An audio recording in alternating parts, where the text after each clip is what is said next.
பாடசாலை மாணவர்களை இலக்கு வைத்து நடத்தப்பட்ட ரகசிய வேலைகள். சற்று முன் அம்பலமானது ஆயுர்வேத சம்பவம். கோட்டபாய ராஜபக்சவுக்கு ஆலோசனை கொடுத்தது சுரேஷ் சாலேதான். சரத் பொன்சேகா சற்று முன் வெளியிட்ட தகவல். 16 வருட சிறை, பலத்த போலீஸ் பாதுகாப்போடு சிறைச்சாலைக்குள் போடப்பட்ட முன்னாள் அமைச்சர் சரண குணவர்த்தன. ஈஸ்டர் விசாரணைக்கு இடையூறு உண்டாக்கிய குற்றச்சாட்டில் உதய கம்மன்பில, விமல் வீரபன்ச உட்பட திலித் ஆகியோரின் பெயர்களை சிஐடி வெளியிட்டது. நடக்கப் போவது என்ன? புலிகள் அமைப்பை ஊக்குவிக்க இடமளிக்கவே முடியாது என்று பாராளுமன்றத்தில் கொந்தளித்த பாதுகாப்பு அமைச்சர் ஆனந்த விஜயபால. மட்டக்களப்பில் மோட்டார் சைக்கிளை விடுவிக்க 30,000 ரூபாய் பணத்தை கப்பமாக வாங்கிய போலீசார் வசமாக சிக்கினர். கொழும்பில் கோடீஸ்வர தொழிலதிபரின் வீட்டில் மிகப்பெரிய தொகை பணம் திருடியது யார் தெரியுமா? வெளியான அதிர்ச்சி பின்னணி. பிராண்ட் பெயரை பயன்படுத்தி இணைய மோசடி செய்த பெண் சற்று முன் வசமாக கைது. தொடர்வன விரிவான செய்திகள். பாடசாலை மாணவர்களை இலக்கு வைத்து விற்பனை செய்வதற்காக தயார்படுத்தி வைக்கப்பட்டிருந்த கஞ்சா கலந்த 3755 மதன மோதக மாத்திரைகளுடன் சந்தேக நபர் ஒருவர் சற்று முன் சுற்றிவளைப்பில் கைது செய்யப்பட்டுள்ளார். ஆயுர்வேத திணைக்களத்தின் எவ்வித அனுமதியோ உரிமமோ இல்லாது நுவரெலியா பழைய கடை வீதியில் உள்ள வர்த்தக நிலையம் ஒன்றில் பாடசாலை மாணவர்களை இலக்கு வைத்து இவற்றையெல்லாம் விற்பனை செய்ய பார்த்தபோதே நுவரெலியா போலீஸ் ஊழல் ஒழிப்பு பிரிவின் அதிகாரிகளால் நேற்று மாலை சந்தேக நபர் கைது செய்யப்பட்டுள்ளார். சந்தேக நபர் உரிமம் இல்லாது ஆயுர்வேத கடை ஒன்றை நடத்தி செல்வது போல் நடித்து மதன மோதக மாத்திரைகளை விற்பனை செய்வதற்கே முன்னுரிமை கொடுத்து வந்துள்ளார். அந்த வர்த்தக நிலையத்திற்கு இளைஞர்கள் அடிக்கடி மதன மோதக மாத்திரைகளை வாங்குவதற்காக வருகை தருவதாக கிடைத்த ரகசிய தகவலின் அடிப்படையில் மேற்கொள்ளப்பட்ட சுற்றிவளைப்பின் போதே இவர் அதிரடியாக கைது செய்யப்பட்டுள்ளார். கைது செய்யப்பட்ட சந்தேக நபரையும் கைப்பற்றப்பட்ட மதன மோதக மாத்திரைகளையும் நுவரெலியா நீதவான் நீதிமன்றத்தில் ஆஜர்படுத்த நடவடிக்கை எடுக்கப்பட்டுள்ளதும் குறிப்பிடத்தக்கது. தன்னை கைது செய்து சிறையில் அடைப்பதற்கான அறிவுரைகளையும் ஆலோசனைகளையும் கோட்டபாய ராஜபக்சவுக்கு வழங்கியது இப்பொழுது சிறையில் இருக்கும் சுரேஷ் சாலே தான் என்று ஃபீல்டு மார்ஷல் சரத் பொன்சேகா தெரிவித்துள்ள கருத்து பெரும் பேசு பொருளாக மாறியுள்ளது. மது போத்தலுக்கும் சோற்று பார்சலுக்கும் வெறும் 1000 ரூபாய் பணத்துக்கும் சமூக ஊடகங்கள் வாயிலாக வதந்திகளை பரப்பி ராஜபக்சக்களுக்கு முட்டுக் கொடுக்கும் நபர்கள் குறித்து குறிப்பிட்ட இவர் தனக்கு நேர்ந்த அரசியல் பழிவாங்கல்கள் குறித்தும் கதைத்துள்ளார். தான் எவ்வித குற்றச்சாட்டுகளோ அல்லது முறையான நீதிமன்ற விசாரணைகளோ இல்லாது கடற்படை தலைமையகத்தில் சுமார் 8 மாதங்கள் தொடர்ந்தும் தடுத்து வைக்கப்பட்டிருந்ததாக சரத் பொன்சேகா சுட்டிக்காட்டியுள்ளதோடு ஜன்னல்கள் மற்றும் கதவுகள் பலகைகளால் அடைக்கப்பட்ட ஒரு சிறிய அறையிலேயே தான் அடைத்து வைக்கப்பட்டிருந்ததாகவும் வெளிப்படுத்தியுள்ளார். சுரேஷ் சாலேவின் ஆலோசனைகளையும் வழிகாட்டல்களையும் பெற்றுக்கொண்ட கோட்டபாய ராஜபக்ச தங்களை சிறையில் அடைத்து பழிவாங்கினார் என்றும் குற்றம் சுமத்தியுள்ளதும் குறிப்பிடத்தக்கது. ஊழல் குற்றச்சாட்டுகள் குறித்த வழக்கின் குற்றவாளியாக அறிவிக்கப்பட்ட முன்னாள் பிரதியமைச்சர் சரண குணவர்த்தன பலத்த போலீஸ் பாதுகாப்போடு நீதிமன்றத்தில் இருந்து சிறைச்சாலைக்கு அழைத்து செல்லப்பட்டுள்ளார். ஊழல் குற்றச்சாட்டுகள் சுமத்தப்பட்டிருந்த 4 வழக்குகளிலும் வழக்கு ஒன்றுக்கு 4 ஆண்டுகள் சிறை என்ற அடிப்படையில் மொத்தம் 16 ஆண்டுகள் கடூழிய சிறை தண்டனை விதித்து கொழும்பு மேல் நீதிமன்றம் அதிரடி உத்தரவை பிறப்பித்துள்ளது. இந்த முன்னாள் அமைச்சருக்கு எதிராக லஞ்ச ஒழிப்பு ஆணைக்குழுவினால் சுமத்தப்பட்டிருந்த ஊழல் குற்றச்சாட்டுகளை சந்தேகத்திற்கு அப்பால் முறைப்பாட்டாளர்கள் இன்று நிரூபித்துள்ள நிலையில் மேல் நீதிமன்ற நீதிபதி குறித்த தீர்ப்பை அறிவித்துள்ளார். அரசு நிறுவனங்களில் நடக்கும் ஊழல்கள் நாட்டின் பொருளாதாரத்திற்கும் பாதிப்பை ஏற்படுத்துவதோடு நாட்டின் பொருளாதாரம் பங்குறுத்தடைவதற்கும் இப்படியான செயல்கள் வழிவகுத்துள்ளது என தீர்ப்பில் வெளிப்படுத்தப்பட்டுள்ளது. குற்றவியல் நடைமுறை சட்டக்கோவையின் 303வது பிரிவின் கீழ் மென்போக்கை கையாளுமாறு பிரதிவாதி தரப்பு சட்டத்தரணி நீதிமன்றத்திடம் கோரிக்கை விடுத்திருந்ததும் இந்த குற்றத்தின் தன்மையை கருத்தில் கொள்ளும் போது அரசு நிறுவனங்களில் நடக்கும் ஊழல்களை ஊக்கமிழக்க செய்வதற்கு ஏதுவான வகையிலான தண்டனை ஒன்றை கொடுக்க நீதிமன்றம் விதிக்க வேண்டும் என நீதிபதி தெரிவித்துள்ளதும் குறிப்பிடத்தக்கது. ஊழல் மற்றும் மோசடிகளில் ஈடுபட்ட இவர் போன்ற முன்னாள் அரசியல்வாதிகளுக்கு எதிராக அனுர அரசாங்கம் எடுக்கும் இந்த சட்ட நடவடிக்கைகளை பலரும் பாராட்டி வருகின்றனர். ஈஸ்டர் ஞாயிறு தாக்குதல் குறித்த விசாரணைகள் இறுதிக்கட்டத்தை எட்டியுள்ள நிலையில் ஒரு அரசியல்வாதிகள் குழு திட்டமிட்ட மற்றும் வேண்டுமென்ற முறையில் விசாரணைகளுக்கு இடையூறு விளைவித்து வருவதாக குற்றப்புலனாய்வுத்துறை கொழும்பு நீதவான் நீதிமன்றத்தில் தெரிவித்துள்ளதோடு இதில் உதய கம்மன்பில, விமல் வீரபன்சவின் பெயர்களும் குறிப்பிடப்பட்டுள்ளது.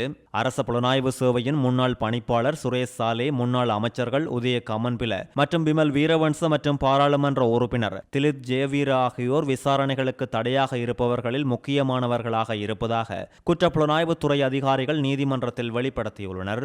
அத்தோடு இப்பொழுது தடுப்பு காவலில் வைக்கப்பட்டுள்ள சுரேஷ் சாலே உண்ணாவிரதத்தில் ஈடுபட்டிருந்த நிலையில் கொழும்பு தேசிய மருத்துவமனையில் அனுமதிக்கப்பட்டு பலத்த பாதுகாப்புடன் சிகிச்சை பெற்று வருவதாக குற்றப்புலனாய்வுத்துறை நீதவான் பாசன் அமரசேனவுக்கு அறிவித்தது. விசாரணைகளுக்கு இடையூறு விளைவிக்கும் வகையில் சாலே செயல்பட்டு வருவதாகவும் இந்த சீர்குலைக்கும் நடவடிக்கைகளுக்கு அரசியல் பிரமுகர்கள் ஆதரவு அளித்து வருவதாகவும் புலனாய்வாளர்கள் குற்றம் சாட்டியுள்ளனர். ஈஸ்டர் ஞாயிறு தாக்குதலின் பின்னணியில் இருக்கும் இன்னும் வெளிப்படுத்தப்படாத அரசியல் பின்னணியை வெளிக்கொண்டு வருவதை தடுப்பதற்காகவே இவ்வாறான நாடக நடவடிக்கைகள் மேற்கொள்ளப்படுகின்றது என்ற நியாயமான சந்தேகம் உள்ளதாக குற்றப்புலனாய்வுத்துறை அதிகாரிகள் நீதிமன்றத்தில் தெரியப்படுத்தியுள்ளனர். புலனாய்வு அதிகாரிகளுக்கு எதிராக பொதுமக்களிடையே விரோதத்தையும் அதிருப்தியையும் உருவாக்குவதற்கும் காவல்துறை மற்றும் குற்றப்புலனாய்வுத்துறைக்கு எதிராக போராட்டங்களை திரட்டுவதற்கும் புலனாய்வாளர்களின் நம்பகத்தன்மையை குலைப்பதற்கும் திட்டமிட்ட முயற்சிகள் மேற்கொள்ளப்பட்டு வருவதாகவும் இவர்கள் கடுமையாக எச்சரித்துள்ளனர். உதய கம்மன்பில்ல, விமல் வீரபன்ச மற்றும் ஜெயவீர உள்ளிட்ட அரசியல் பிரமுகர்களால் இவ்வாறான திட்டமிட்ட நடவடிக்கைகள் இயக்கப்படுவதாக கூறிய குற்றப்புலனாய்வுத்துறை இத்தகைய தலையீடுகள் ஈஸ்டர் ஞாயிறு துயர சம்பவத்தின் பின்னணியில் உள்ள முழு உண்மையை வெளிக்கொண்டு வருவதற்கு ஒரு கடுமையான அச்சுறுத்தலை ஏற்படுத்துவதாகவும் வலியுறுத்தியுள்ளது. இலங்கையில் புலிகள் அமைப்பை ஊக்குவிக்கும் வகையிலான எந்தவொரு செயல்பாட்டுக்கும் இலங்கையில் ஒருபோதும் இடமளிக்க முடியாது என்று பொதுமக்கள் பாதுகாப்பு அமைச்சர் ஆனந்த விஜயபால இன்று பாராளுமன்றத்தில் வைத்து திட்டவட்டமாக தெரிவித்துள்ளார். நாட்டில் புலிகள் அமைப்பை மீள ஊக்குவிக்கும் அல்லது அதற்கு புத்துயிர் அளிக்கும் செயற்பாடுகளை ஒருபோதும் அனுமதிக்கவே முடியாது என்பதில் அனுர அரசாங்கம் உறுதியாக உள்ளது என்றும், ஆனாலும் கடந்த கால யுத்தத்தில் உயிரிழந்த தங்களது நெருங்கிய உறவினர்களை நினைவு கூறுவதற்கும் அவர்களுக்கு அஞ்சலி செலுத்துவதற்குமான உரிமை அனைத்து மக்களுக்கும் உள்ளது என்பதையும் அமைச்சர் இதன்போது தெளிவுபடுத்தியுள்ளார்.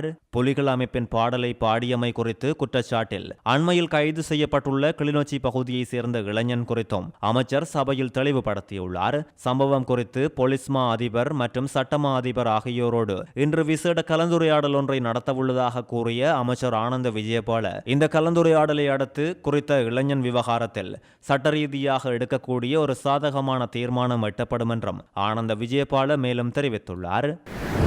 புத்தளம் கரைத்தீவில் இருக்கும் முந்திரி தோட்டத்தில் நடந்த துப்பாக்கி சூட்டு சம்பவத்தில் ஒருவர் உயிரிழந்துள்ளதோடு சம்பவத்தோடு தொடர்புடைய 8 பேரை கைது செய்துள்ளதாக வனாத்தவில்லு போலீசார் சற்று முன் தெரிவித்துள்ளனர். சம்பவம் வனாத்தவில்லு போலீஸ் பிரிவுக்குட்பட்ட கரைத்தீவு பகுதியில் இன்று அதிகாலை இடம்பெற்றுள்ளதோடு சம்பவத்தில் உயிரிழந்தவர் 38 வயதுடைய அத்துக்கோரலக பிரதீப் சுசந்த என அடையாளம் காணப்பட்டுள்ளார். கிடைக்கப்பட்டுள்ள தகவல்களின் அடிப்படையில் சிலாபம் பெருந்தோட்ட நிறுவனத்திற்கு சொந்தமான கரைத்தீவு பகுதியில் இருக்கும் 50 ஏக்கர் பரப்பளவுடைய முந்திரி தோட்டமானது கல்பட்டி பகுதியை சேர்ந்த ஒருவரால் அறுவடை செய்வதற்காக குத்தகை அடிப்படையில் பெற்றுக் கொள்ளப்பட்டிருந்தது. அந்த முந்திரி தோட்டத்தை பாதுகாப்பதற்காக குத்தகையாளர் தனிப்பட்ட பாதுகாப்பு காவலர்களை நியமித்துள்ளார் என்றும், இன்று அதிகாலை இந்த முந்திரி தோட்டத்துக்குள் ரகசியமாக உள்நுழைந்த நபர் ஒருவரை சந்தேகத்தின் பேரில் அங்கிருந்த பாதுகாப்பு காவலர் ஒருவர் வாயு துப்பாக்கியால் சுட்டுள்ளதாக ஆரம்பகட்ட விசாரணைகளில் தெரிய வந்துள்ளது. சூட்டு சம்பவத்தில் கடுமையான காயமடைந்த நபர் உடனடியாக புத்தளம் ஆதார வைத்தியசாலையில் அனுமதிக்கப்பட்ட போதிலும் சிகிச்சை பலனில்லாது உயிரிழந்துள்ளார். நடந்த சம்பவம் குறித்து இதுவரை 8 சந்தேக நபர்கள் கைது செய்யப்பட்டுள்ளதோடு சம்பவம் குறித்து நீதிமன்ற விசாரணைகளை முன்னெடுப்பதற்காக நடவடிக்கைகள் மேற்கொள்ளப்பட்டு வருவதாகவும் பனாத்தவில்லு போலீசார் தெரிவித்துள்ளனர். மட்டக்களப்பில் கையடக்க தொலைபேசியில் கதைத்துக் கொண்டு மோட்டார் சைக்கிளை ஓடிய ஒருவரிடம் போக்குவரத்து போலீசார் 30,000 ரூபாய் கப்பம் வாங்கியதாக பாதிக்கப்பட்டவர் முறைப்பாடு கொடுத்துள்ளமை பேசுபொருளாகியுள்ளது. பார்வீதி மட்டிக்களி மீன் சந்தைக்கு அருகில் நேற்றைய தினம் மோட்டார் சைக்கிளில் 2 பேர் பயணித்த நிலையில் வாகனத்தை செலுத்தியவர் கையடக்க தொலைபேசியை காதில் வைத்து பேசிக்கொண்டு பயணித்துள்ளதோடு எதிரே வந்த போக்குவரத்து போலீசார் இவர்களை மறைத்து மோட்டார் சைக்கிளை நிறுத்தி மோட்டார் சைக்கிளை பரிசோதிக்க வேண்டும் என்று கூறியுள்ளனர். அதை செலுத்தி வந்தவர் வெளிநாடு செல்ல இருப்பதால் அவர் பயத்தில் கையடக்க தொலைபேசியை போலீசாரிடம் கொடுத்து மோட்டார் சைக்கிளை விட்டுவிட்டு அங்கிருந்து தப்பி ஓடியுள்ளார். அதைத் தொடர்ந்து போலீசார் மோட்டார் சைக்கிளில் பயணித்த மற்றவரிடம் ஓடியவர் வீட்டை காட்டுமாறும் இது யாருடையது என்று விசாரித்த நிலையில் அது அவருடைய தந்தையுடையது என்று கூறியுள்ளார். மோட்டார் சைக்கிளை விடுவிக்க 60,000 ரூபாய் கப்பம் வழங்க வேண்டும் என்று அந்த போலீசார் தெரிவித்ததாக கூறப்படுவதோடு பாதிக்கப்பட்ட நபர் மீன் வியாபாரி ஒருவரின் ஊடாக குறித்த போக்குவரத்து போலீசாரை அணுகியுள்ளார். பேச்சுவார்த்தையின் பின் கப்பத்தொகை 30,000 ரூபாவாக குறைக்கப்பட்டுள்ளது அம்பலமாகியுள்ளதோடு அந்த நபரிடம் பணம் இல்லாத காரணத்தால் தனது மனைவியின் காதணியை அடமானம் வைத்து 30,000 ரூபாவை எடுத்துள்ளார். அதன் பின் குறித்த பணத்தோடு போலீஸ் நிலையத்துக்கு சென்று கப்பமாக வழங்கியதாகவும் அதன் பின்னரே தனது மோட்டார் சைக்கிளை மீட்டுக் கொண்டதாகவும் பாதிக்கப்பட்டவர் முறைப்பாடு செய்துள்ளதாக தெரிய வந்துள்ளது. இதுகுறித்து மாவட்ட சிரேஷ்ட போலீஸ் மா அதிபர் உரிய விசாரணைகளை மேற்கொண்டு நடவடிக்கை எடுக்க வேண்டும் என அவரிடம் வேண்டுகோள் விடுக்கின்றோம் என்றும் அவர் தெரிவித்துள்ளார். இணையத்தின் மூலம் அதிக வருமானம் ஈட்ட முடியும் என்று கூறி ஒரு பிராண்ட் பெயரை பொய்யாக பயன்படுத்தி பண மோசடி செய்த சம்பவம் குறித்து சற்று முன் பெண் ஒருவர் வசமாக சிக்கியுள்ளார். கைது செய்யப்பட்ட பெண் கம்பகவில் உள்ள உடுகம்பாலா பகுதியைச் சேர்ந்த 28 வயதுடைய பெண் என்று அடையாளம் காணப்பட்டுள்ளதோடு காவல்துறை கணனி குற்றப்புலனாய்வு பிரிவுக்கு வந்த புகாரின் அடிப்படையில் நடத்தப்பட்ட விசாரணையை அடுத்து சந்தேக நபர் நேற்று கைது செய்யப்பட்டதாக போலீசார் தெரிவித்துள்ளனர். காவல்துறையின் கருத்துப்படி புகார்தாரரிடமிருந்து சந்தேக நபரால் மோசடி செய்யப்பட்ட மொத்த தொகை 4,26,300 ரூபாய் என்றும் மோசடி செய்யப்பட்ட மொத்த தொகையில் 1,86,500 ரூபாய் சந்தேக நபரின் தனிப்பட்ட வங்கிக் கணக்கில் வரவு வைக்கப்பட்டுள்ளதாக முதல்கட்ட விசாரணையில் அம்பலமாகியுள்ளது. கொழும்பு மீகொட உடகேவத்த பகுதியில் கோடீஸ்வர தொழிலதிபரின் வீட்டிலிருந்து பெருந்தொகை பணம் கொள்ளையடிக்கப்பட்டுள்ள சம்பவம் பரபரப்பை ஏற்படுத்தியுள்ளது. சம்பவம் குறித்து முன்னெடுக்கப்பட்ட விசாரணையில் 80 லட்சத்துக்கும் அதிகமான பணத்தினை களவெடுத்த குற்றச்சாட்டில் அவரது அலுவலகத்தில் வேலை பார்த்த ஒருவரை போலீசார் சற்று முன் கைது செய்துள்ளனர். கேகாலை பகுதியைச் சேர்ந்த 26 வயதுடைய இளைஞரே இவ்வாறு 50 லட்சத்துக்கும் அதிகமான பணத்தோடு கைது செய்யப்பட்டுள்ளார்.